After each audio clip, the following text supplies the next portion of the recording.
Olá, seja bem-vindo mais uma vez aqui ao nosso blog da Missão de São Paulo, da TV Canção Nova de São Paulo. Mais uma vez estamos para partilhar a palavra de Deus do Evangelho do dia de hoje. Você que tem a sua palavra, a sua Bíblia, pode abrir comigo no Evangelho de São Mateus, capítulo 19, versículos de 23 a 30. Evangelho de São Mateus, capítulo 19, versículos de 23 a 30.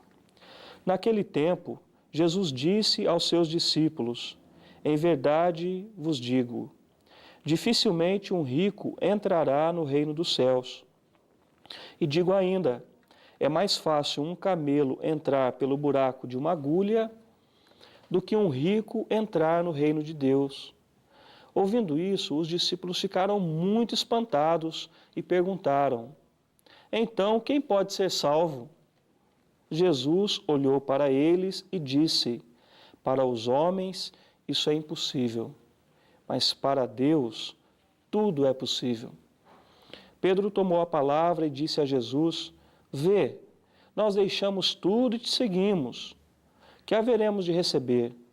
Jesus respondeu: Em verdade eu vos digo, quando o mundo for renovado e o Filho do Homem se sentar no trono de sua glória, também vós, que me seguistes, havereis de sentar-vos em 12 tronos para julgar as 12 tribos de Israel. E todo aquele que tiver deixado casas, irmãos, irmãs, pai, mãe, filhos, campos, por causa do meu nome, receberá 100 vezes mais, e terá como herança a vida eterna. Muitos que agora são os primeiros serão últimos, e muitos que agora são os últimos serão os primeiros. Palavra da salvação. Glória a vós, Senhor. Meus irmãos e irmãs, nós vemos aqui a continuidade do Evangelho de ontem. Hoje Jesus continua nos falando a respeito da realidade da riqueza.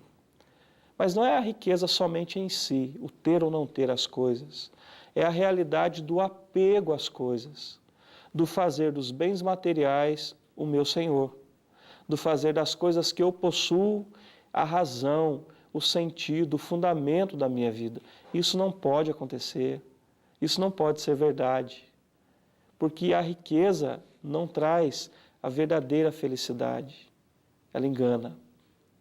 Se nós fundamentamos a nossa vida nas coisas, nos bens materiais, se nós dizemos assim, eu sou feliz, só serei feliz se eu tiver as coisas, daí você acaba tendo as coisas e continua infeliz, porque nunca é o suficiente. Então Jesus, quando nos fala aqui a respeito da realidade da riqueza, ele diz assim, dificilmente um rico entrará no reino dos céus. Que rico é esse? É o rico que é apegado, que faz da riqueza o sentido da sua vida. Por que será que é difícil o rico entrar no reino dos céus? Porque no fundo ele se engana achando que a riqueza já é o céu dele, que a riqueza já é o sentido de tudo, quando isso não é verdade. Não é verdade.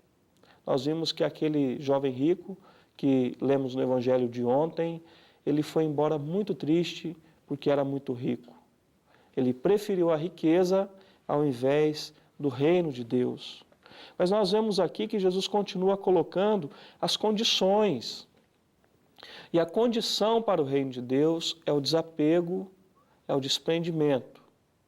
Com isso não quer dizer que a condição seja a razão da salvação. Tanto assim que os discípulos perguntam para Jesus, então quem pode ser salvo, Senhor? Se dificilmente um rico entra no reino dos céus, se é mais fácil um camelo passar pelo buraco de uma agulha, quem pode ser salvo então? E Jesus traz uma realidade para nós. Para os homens isso é impossível, mas para Deus tudo é possível. Ou seja, salvação não é merecimento, salvação é graça. O que as condições fazem então? O porquê do desapego, o porquê do deixar, do vender os bens, as riquezas e dar aos pobres, o porquê de abrir mão disso, de abrir mão daquilo, de não ter o coração apegado. As condições, na verdade, elas criam o ambiente propício para que o reino de Deus se estabeleça na nossa vida. Ela não é a causa da salvação. As condições não são a causa da salvação, mas elas criam um ambiente oportuno para que a salvação aconteça, para que o reino de Deus se estabeleça. Sendo assim, os discípulos, de um modo especial Pedro, então ele diz assim: Senhor, olha bem, nós deixamos tudo para te seguir. O que nós vamos ganhar então? Nós deixamos casa, deixamos família, abrimos mão dos nossos bens também. E aí, o que nós vamos ganhar? E Jesus, para consolar o coração daquele discípulo, inclusive de todos eles, Jesus diz assim: no dia da renovação, no dia que o Filho do Homem sentar-se no trono de sua glória, vocês também que acolheram, que abraçaram o reino, reinarão com ele, sentarão em tronos também. E todo aquele que tiver deixado pai, mãe, filhos, bens, terras, por causa do meu nome, por amor ao reino de Deus, receberão 100 vezes mais e terão a vida eterna. Pensa um pouquinho. Reflita um pouquinho. Jesus não quer que a gente odeie nossa família, muito pelo contrário, nós devemos amá-los muito. Mas nós só amamos na medida certa quando o amor que nós temos uns pelos outros é alicerçado no amor de Deus, no amor que nós temos por Deus.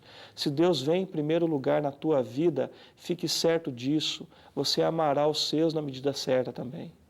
O amor não será apego, o amor não será obsessão. E quantas pessoas obcecadas com apegos afetivos, com prisões afetivas, porque não tem o amor na medida certa, porque o amor que tem uns pelos outros não é pautado na verdade, que é Cristo, que é o amor de Deus por nós. Que nesse dia, a partir desta palavra, nossa vida seja renovada e tenhamos a alegria de pensar e de proclamar. Para nós, com o nosso esforço só, é impossível salvar-nos. É impossível a salvação para nós se pensamos que ela é merecimento humano, que é conquista da nossa parte. Mas para Deus tudo é possível. Que a graça de Deus te conduza nesse dia, te acompanhe. Deus te abençoe e até amanhã.